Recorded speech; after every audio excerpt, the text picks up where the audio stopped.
E aí, tudo bem? Meu nome é Lucas Torres e eu faço conteúdos sobre a Bíblia e os ensinamentos que esse livro maravilhoso pode nos proporcionar.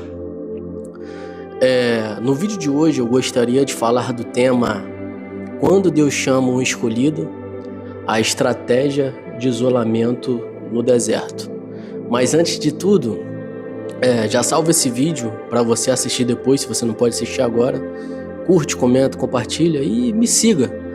Eu tenho produzido conteúdo desde o dia 3 de abril e ainda tenho menos de 200 seguidores. Então me ajuda aí nessa jornada a espalhar cada vez mais a palavra de Deus para aqueles que ainda não tiveram oportunidade de ouvi-la e não tem tempo de estudar ou não conseguem compreender aquilo que a Bíblia diz.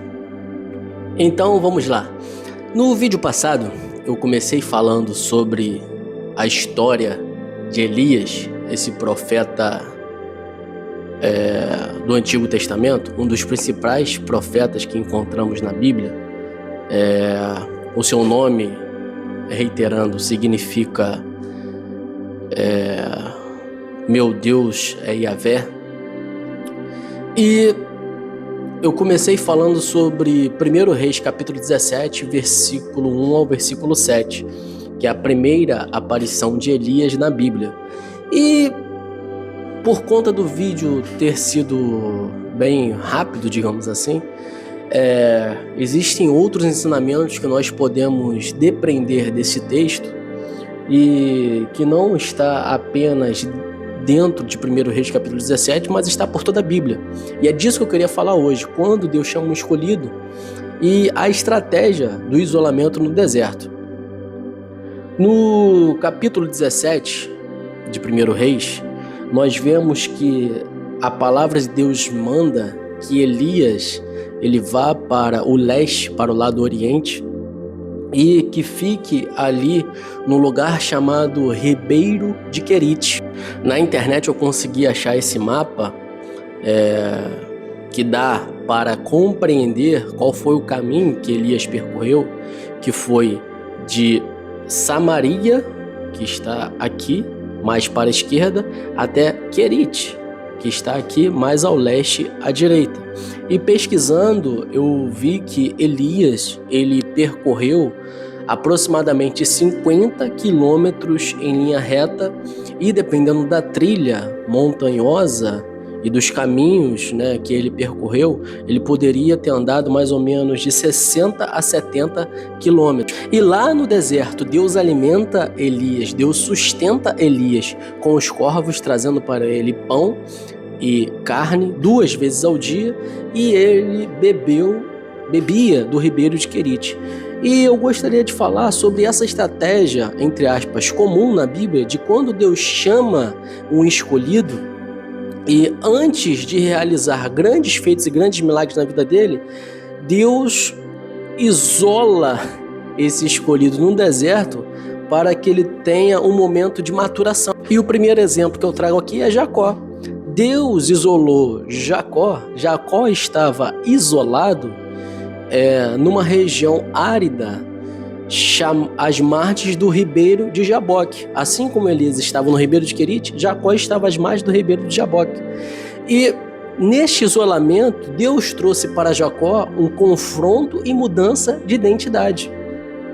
É interessante porque existem crises que, assim como na vida de Jacó, nós não conseguimos resolver em grupo. Existem certas situações que nós precisamos resolver sozinho no deserto. E Jacó, ele se isolou porque ele estava fugindo, estava peregrinando, e ele estava prestes a encontrar o seu irmão Esaú, e Esaú queria matá-lo. Só que naquela noite, Jacó envia toda a sua família e todas as suas posses para frente, e ele fica completamente sozinho, completamente isolado. E quando ele está sozinho, diz a Bíblia que ele luta com o anjo. E a partir dessa luta, ele lutou com Deus E por lutar com Deus e ele encarar a sua real identidade, ele recebe uma nova identidade de Deus. E a partir daquele momento ele se transforma em Israel. No deserto, a gente deixa de ser quem os outros dizem que a gente é, quem os outros acreditam que nós somos, e Deus nos dá uma nova identidade. A estratégia de isolamento para Jacó funcionou como mudança de vida. O segundo exemplo é Moisés. No deserto de Midian, por 40 anos, Moisés teve uma desconstrução e foi trabalhado dentro dele a paciência. Moisés foi criado como um príncipe do Egito. Moisés estava cheio de orgulho e cheio de autoridade naquela terra, a maior nação da época. Mas foi no deserto, sozinho, isolado, cuidando de um rebanho de ovelhas, que Deus se apresenta para Moisés na sarça ardente. E ali, naquela sarça ardente, Deus curou Moisés. Deus chamou Moisés e Deus se apresentou para Moisés naquele lugar de silêncio. E ali Deus começou a trabalhar na vida dele a mansidão necessária para ser o grande líder do povo de Israel.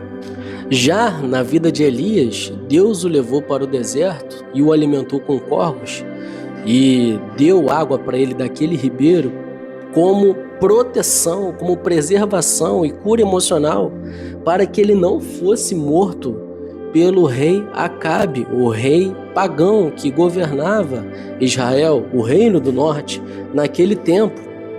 E o segundo deserto de Elias também foi em Horebe, após uma crise de depressão e esgotamento mental, causado pelas ameaças da rainha Jezabel.